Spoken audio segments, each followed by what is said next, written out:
Hi everyone, and welcome back to the OPDA. Today I'm going to cover the basics of trust frameworks, what they are and what they do.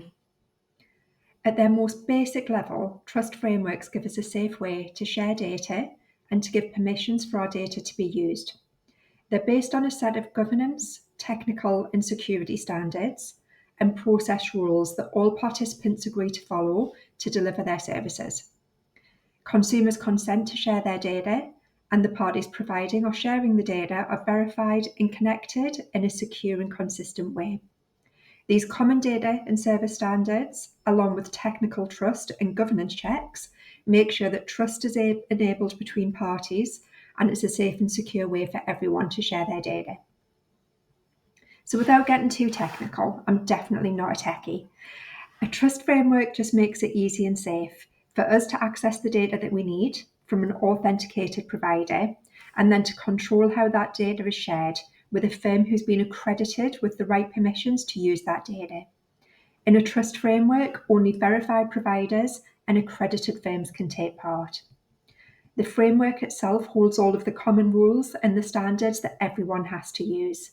So this includes identity and security credentials for the provider or the sources of data, and it means that only firms who have the right data, security and governance approval and the consumer's consent can access and share any data.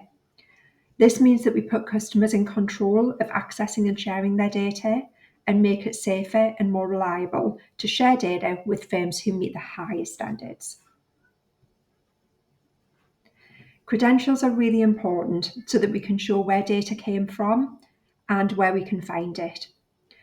That we can prove it came from an approved source, and that means that we can safely access it. That the data, the provider, and the person or firm who's requesting it meet all of the rules of the framework so that it can be shared. And that the data hasn't been tampered with, so it can be trusted.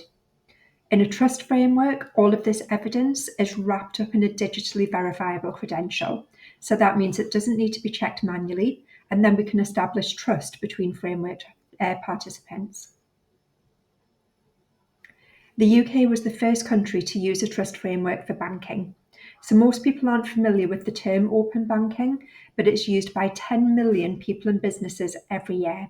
We use it to make payments, to move money from one banking provider to another, and to connect our bank accounts to other services such as payment wallets or money management tools.